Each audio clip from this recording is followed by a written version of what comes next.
Welcome back everyone, I'm K-Plays Games and this is EVE Online. EVE Online has seen rather a lot of increased interest over the last few months, since the developers seem to have woken up after almost 3 years of running the game on maintenance mode, and now they're actually back to producing good new content and fixing lots of old issues within the game. Many older players are returning to the game and many new people are trying EVE and staying. Part of this developer push has seen changes to the new player experience and the advanced tutorials, also known as the career agents. It's been quite a while since I showcased all this stuff on this channel, so I think now is a great time to dive right back in at the very start of the game and see how good these changes actually are. Now before we make a new character and get started in the game, I'm going to talk about what EVE actually is and outline the setting of the game for any new people here. EVE Online is a space-themed, massively multiplayer online role-playing game set in a distant galaxy in the far future. It was released way back in 2003, and over the last 20 years it has seen countless expansions and patches, all for free. There are currently 2 ways to play EVE Online. The first is free-to-play, called Alpha, which is restricted in the skills, the ships, the equipment and the game mechanics which are available to be used. The other way to play is a paid subscription service called Omega, which has full access to absolutely everything in the game. Your Omega subscription can be paid for with the in-game currency once you get good enough, so that is a carrot dangling in front of you in the future. One unique aspect of EVE Online is that everyone in the world plays on a single server. There is no regional sharding here. There is a separate server for China, but because VPNs exist, there are many thousands of Chinese players on the international server alongside everyone else. EVE Online is a sandbox. You can go anywhere you want and do pretty much anything you want, with the only limit being your imagination. Players have carved out vast empires in space and fight in huge battles, sometimes featuring many thousands of players and lasting several hours, even days. That's what EVE is. Let's explore the game setting itself. Earth, the origin of our ancestors.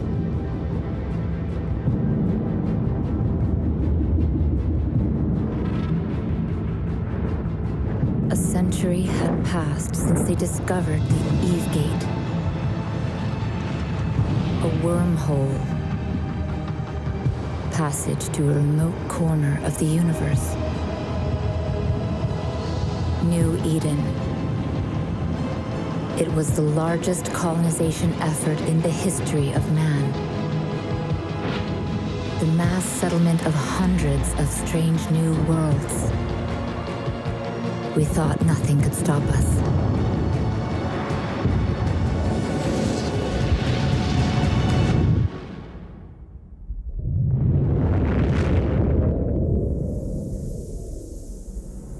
After the Eve Gate collapsed, countless colonies perished.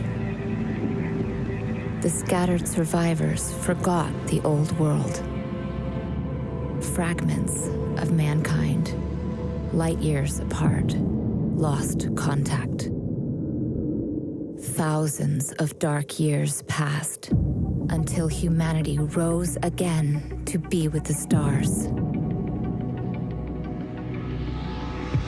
In different corners of New Eden, great empires had evolved.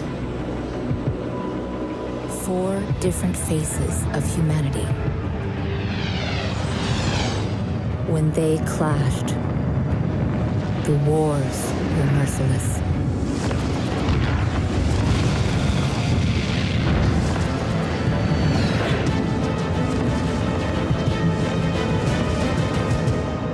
Out of the years of conflict, a new kind of human emerged.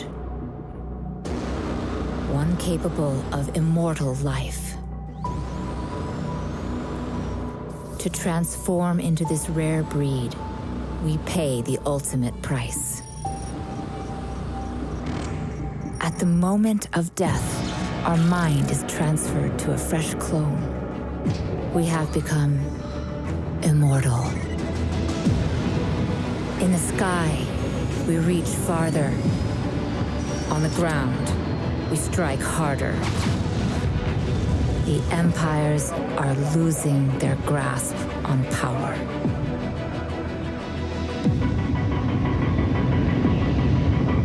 And as our age begins to dawn, they will learn to fear us.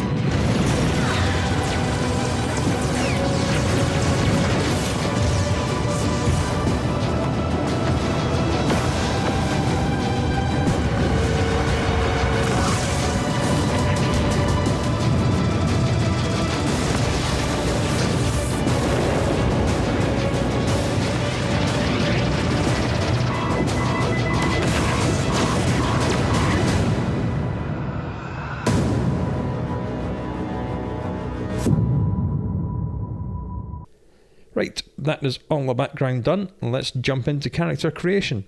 This is where you choose which of the 4 empires you want to start the game as. This really has very little meaning in the game, as you can work for any of the other empires you want and fly any of the ships belonging to any of the other empires you want.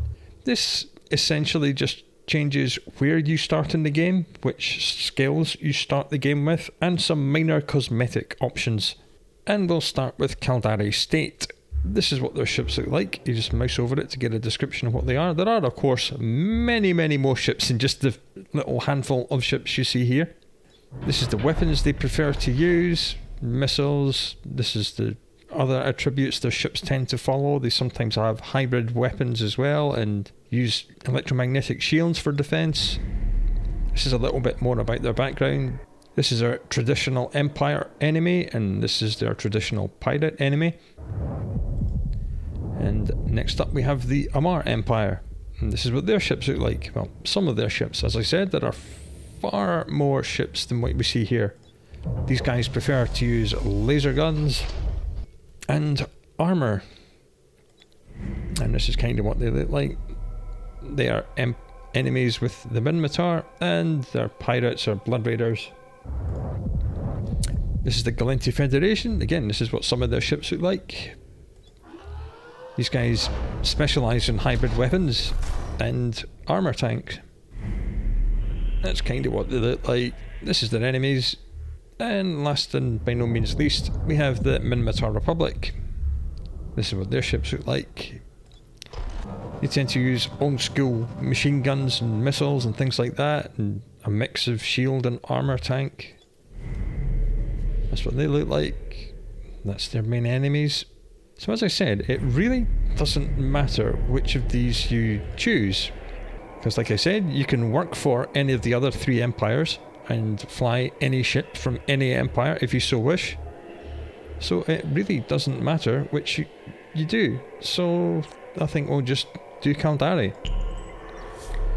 Right, this is where you choose your bloodline. This used to change which skills you began the game with. These days it does absolutely nothing, so I'm not sure why it's still in the game. I mean, it tells you a little bit about your background, but like I said, it makes absolutely no difference, so just get straight past this and go into customize appearance. Now this also has absolutely no relevance to anything in the game. Most of the time, all anyone will see is this close-up of your face as a tiny little thumbnail next to your name. The rest of the time, you will be a ship. So none of this stuff matters. Despite the 6,000 million options you have, and you can even zoom into the face and change the bone structure if you so wish. But you know what? It really makes no difference at all. So I'm just going to click randomize appearance until we get something that looks relatively cool. Right, that'll do. I cannot be bothered doing anything else. You can spend as many hours as you want doing this, but as I said, it makes absolutely no difference in the game. Education. This also used to change which starting skills you had, and it doesn't anymore, so this is just a complete waste of time. We'll just click on whatever. Now, the one thing that does make a difference is your name.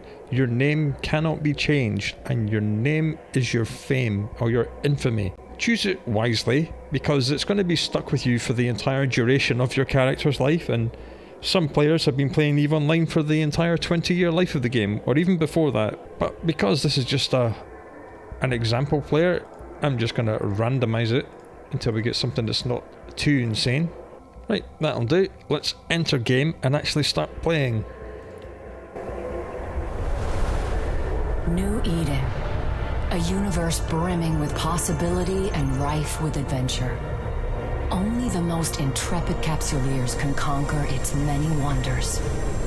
Do you have what it takes to become one with the machine? To explore the far reaches of space, carving out a name for yourself among the stars. To become a titan of industry, amassing wealth, power, and prestige as you rise above your rivals. Or to prove your worth in combat, cementing new alliances and vanquishing your foes on your path to glory. For the rare few, immortality awaits. With AIR's Capsuleer training program, you become the architect of your own destiny.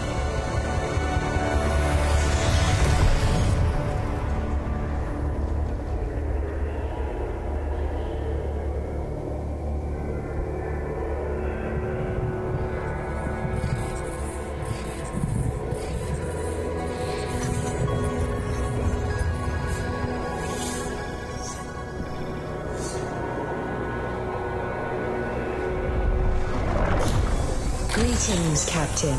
I am Aura, your AI companion. I am here to help you find your way through New Eden.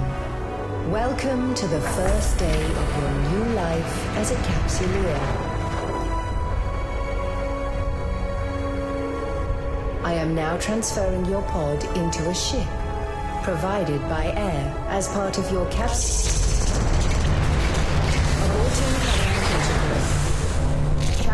an unidentified communicate. Vectoring escape route. Evacuation sequence initiated. Station hull integrity compromised.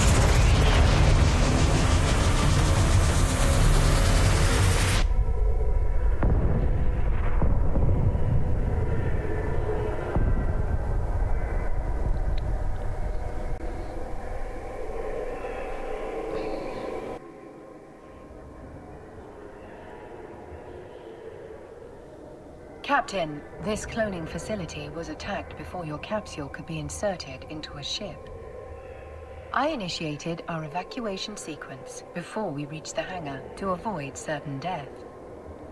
No need to thank me. Alright, this is us actually in the game now. This is no longer the cutscene. So I'll just click on next and progress. This baptism by fire is certainly not what AIR had planned for your first day in a pod. Rest assured, I am here to help. So yeah, we're kind of stuck in this little escape capsule now. This is us, as I said. The appearance of your character means nothing. I'm unable to identify our attackers, but they are not currently targeting our capsule. This gives us time to locate a ship. Okie dokie. Your pod may be able to fly through space, but, like all capsules, it is unarmed. A proper ship comes with proper weaponry. We must scan the debris for a space-worthy vessel. Just basic camera movements now. Scroll in, there is scroll a out. ship still capable of flight. An Astero, no less. A fine ship indeed. So you just click on it to select it. I have highlighted the navigation section of your display. Use it to approach the ship. Various elements of the game's UI will be given to us and unlocked as we progress through this tutorial. If we had everything open from the start, it would be extremely confusing. So we've been given this selected item panel, and it's being highlighted to tell us to approach this little ship. Your escape pod can move on its own and even warp around, but it has no defences and no weapons, so it's not the best of things to be in. Board the Astero now.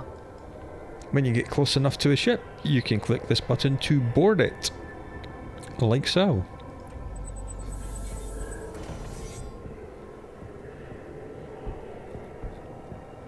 And here we are, in our first ship. Hooray! Our shields took significant damage in the attack. As we see, this was the shields. If you mouse over it, we'll see what our situation is. 2% shields, 66% armor, 100% structure. These are stripped away in order from out to in, so shield goes away first, and then armor goes away, and then structure goes away. If your structure reaches 0, your ship explodes and you're back in your escape pod again. So the shields are completely dead. The armor's kinda knackered. The armor is also in need of repair. Yes, it is. I believe the appropriate idiom for this situation is, we're screwed. This orange part in the middle is your capacitor. That's the battery power which is used to power all the modules on the ship. We'll talk a lot more about that later. Fortunately, the cavalry has arrived. Ships bearing air transponders are approaching our location. Good. Good guys have come to help.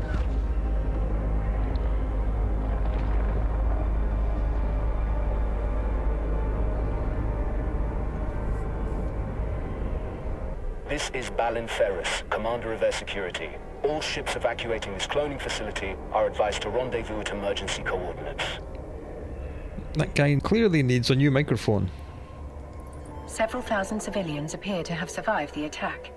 Let us make haste and join the fleet Commander Ferris is organizing. Another Your overview UI will display element. the ships in your vicinity. Okay, we have been given the overview UI element. This shows you everything which is around you. It can be configured to show or not show anything you want. So it's been automatically configured to only show us the thing we need to know about at the minute. So we'll just left click on it to select him and press approach. Captain, your vessel looks like it's seen better days. I'll repair you once you're in range. Yep, friendly ships can fix each other up if Commander they have Ferris, the correct Are modules. you able to determine the identity of our attackers? Negative, Aura. Their transponders were cloaked and their hulls lacked any identifying information. I'd wager this was an act of corporate espionage turned violent. There are a lot of people in New Eden who want to get their hands on Air's technology, whatever the cost.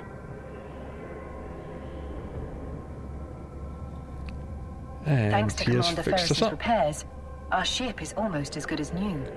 At his command, we will proceed to the emergency coordinates.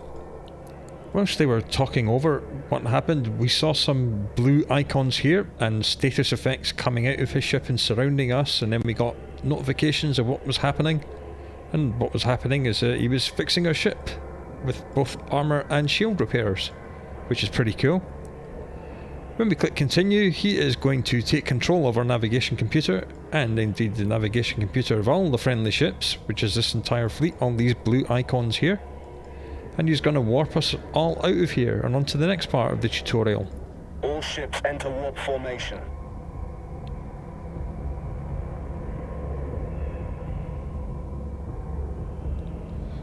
See, everything turns to point the same way.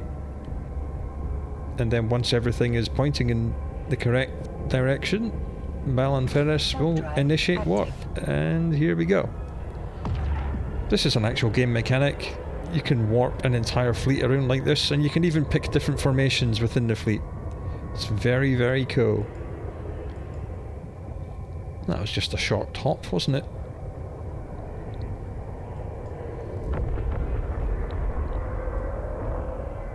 We've now arrived at Air's designated emergency evacuation zone.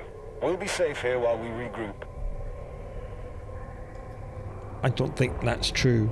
A spot well chosen. This location's cosmic abnormalities will mask our warp signatures from detection. That's not a game mechanic. I'm not sure why they tell you about that. But our appreciation of New Eden's natural wonders will have to wait. Captain, I could use your help. My sensors are picking up a strange signal nearby, but my forces are stretched thin defending the civilian fleet.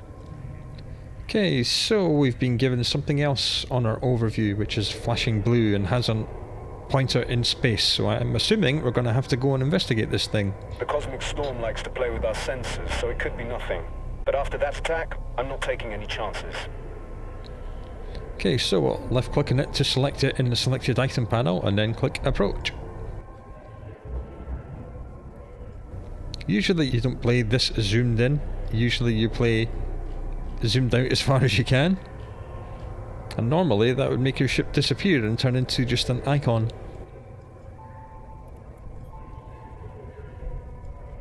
All these ships we're flying past can be flown by players. Initiating scan of unidentified signal. Captain, hostiles inbound. To defend those unarmed civilian transports. All ships equipped for combat, form up around me. Okay, now we're being told to orbit his ship, so we'll left click to select him and then left click on orbit.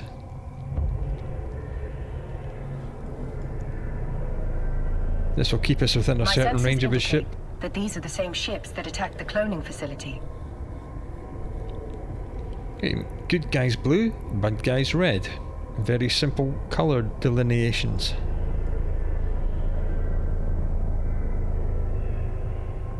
Several frigates are breaking away from the pack. They're targeting those civilian ships. This will be your first combat experience as a capsuleer. Time to show these hostiles what you're truly made of. Orbit the frigate first.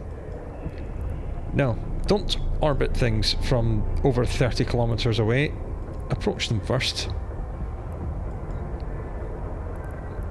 If we were to do what the game is telling us and to start orbiting it from 30 kilometers, we would do a big, slow spiral in, and it would take us forever to get anywhere near it.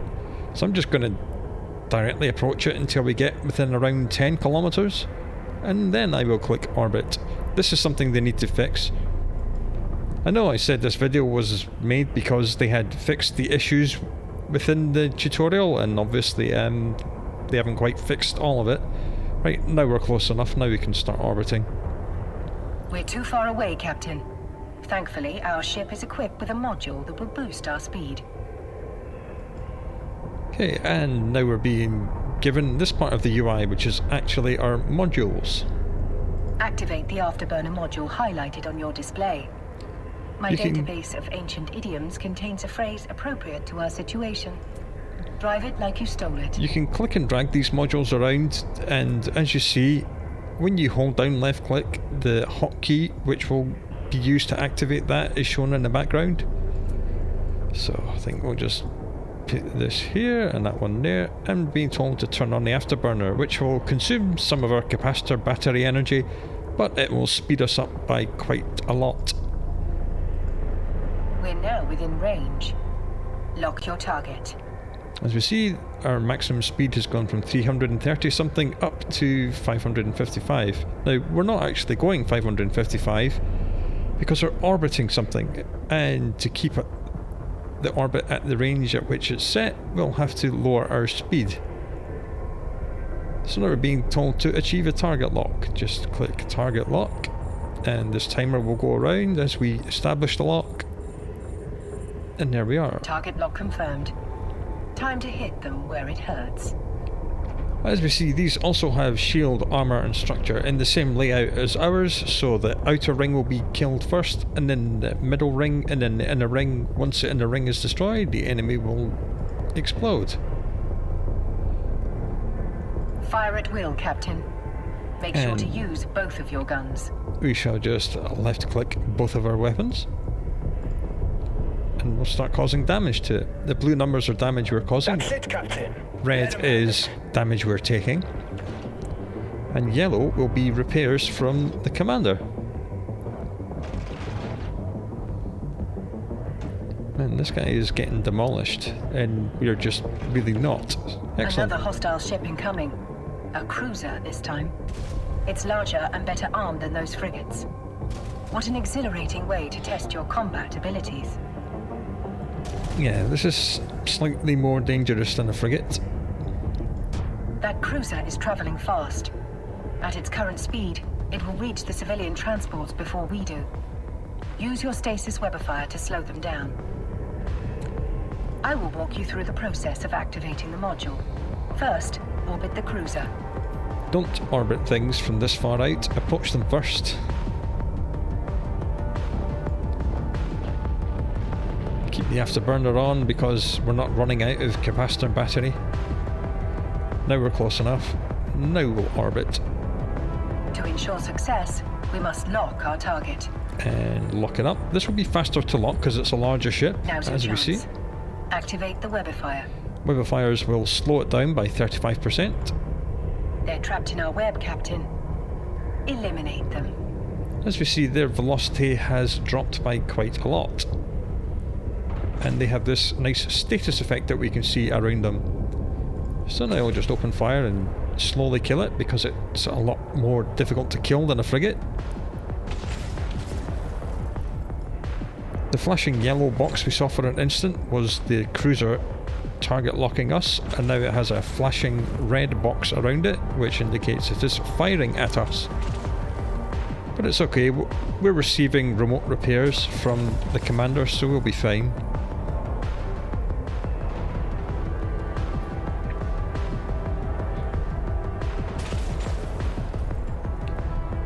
All this smash, graze, hits, penetrates, glances off kind of thing, that's all to do with the quality of the hits we're landing. That's a whole subject on its own, and I've made an entire guide about that, which you can find on this channel. But for now, we don't need to know about that. Good job, Captain. There we go. You've got potential. Just 2 more enemies left. Battleships breaking away from the enemy fleet. They're stopping the last civilian transport from warping away. Watch your 6, Captain. They're bigger and badder than anything you've fought before. Yeah, battleships are no joke. Captain, we can use electronic countermeasures, ECM, to break the battleship's lock on the civilian transport. Doing so means the battleship will be able to target only one thing. Us.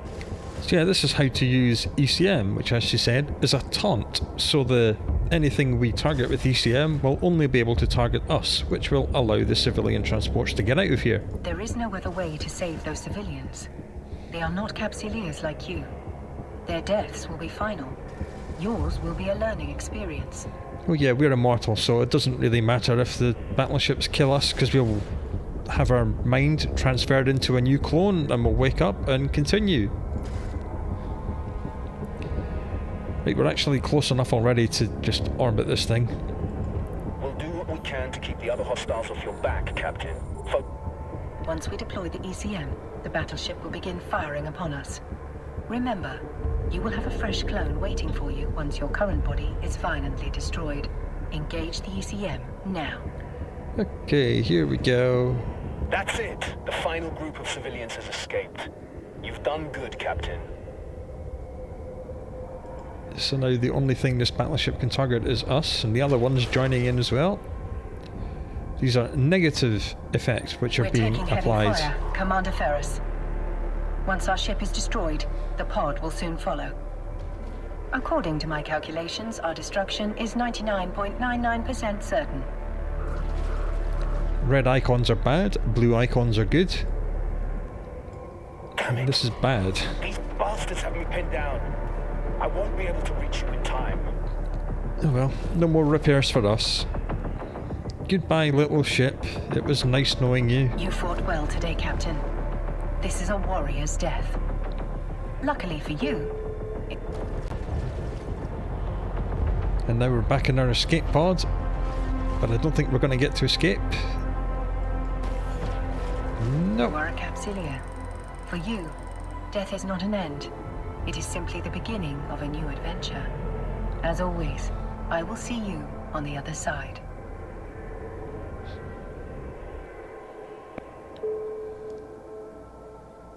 Welcome back to the world of the living, Captain. I hope your death was not too uncomfortable. Your neural data has been transferred to a fresh clone body. But before you stretch your new legs, someone very important would like to meet. So indeed, we were dead, and now we're alive again in a new pod, in a new body. But with all the knowledge we had in our mind. That's pretty much the end of the first part of the tutorial, and I think now is a good time to end this video. I think in the start of the next episode we'll continue the tutorial. So I hope to see you for that, and I hope you look after yourself until then. I will talk to you again very soon.